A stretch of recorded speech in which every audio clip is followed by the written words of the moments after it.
नुआपड़ारे रबी फसल पाई खोलिला मंडी। साराबंगरू धान संग्रह है आरंभ। नुआपड़ा जिले में रबी फसल पाई आज मंडी खोल जाइछि। साराबंग प्राथमिक समवाय समिति प्रथम थर धान संग्रह आरंभ हो जाइछि। जिलापाल मधुसूदन दास अध्यक्षतार यह मंडी आरंभ हो एक साधारण सभा अनुष्ठित होता।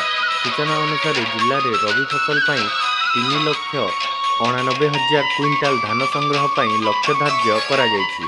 46टी प्राथमिक कृषि समवाय समिति और 4टी महिला स्वयं सहायक गोष्ठी माध्यम सर्वमोट 24टी राइस मिल द्वारा यह धान गुड़ी किणा जिवो।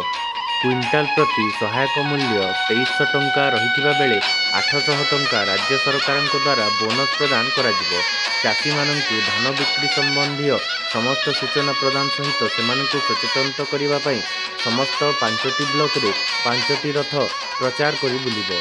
तेजे यही सभारे डीआरसीएस शिवप्रसाद साई, जिला परिषद सभ्य भरतलाल राउत, जिला जोगाण अधिकारी प्रद्युम्न कुमार राउतराय, नुआपड़ा ब्लॉक अध्यक्षा तारेश्वरी साहू, जिला परिषद सभ्य उमा ठाकुर, ब्लॉक उपाध्यक्ष दिलीप निर्मलकर, चाषी नेता धनीराम साहू, मिशन शक्ति परिचालक सुनील कुमार मल्लिक, स्थानीय सरपंच रथ भाई पटेल, समिति सभ्य जागृति साहू, मिलर्स प्रतिनिधि केजीएन मिलर्स, प्राथमिक कृषि समवाय समिति संपादक श्यामलाल प्रमुख उपस्थित रही योगदान प्रदान करथिले।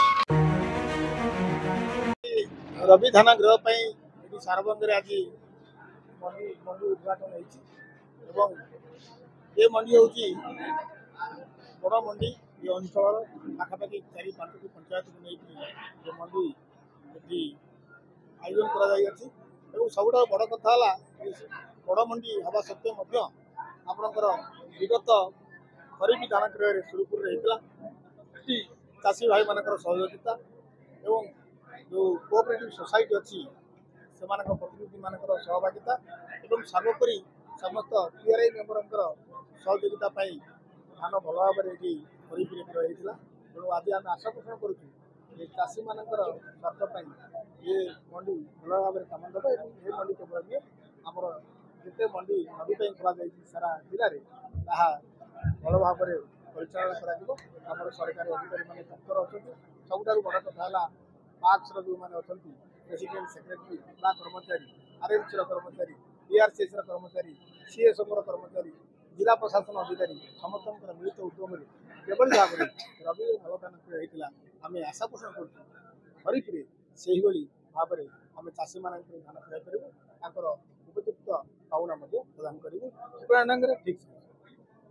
आज 2024-25 रवि मंडी उद्घाटन रे नुआपड़ा जिलापाल तथा नुआपड़ार समस्त ऑफिसर माने आइथिले। ये अंचल सबु चाषी माने तथा जिला परिषद मेंबर सरपंच समस्त उपस्थित रही। विगत खरीफ ऋतु रे नुआपड़ा जे भलिया मंडी चलला आमे सुनिबा को पाइलु जे ओडिशा राज्य रे 1 नंबर हेतिला किणा बिकारे।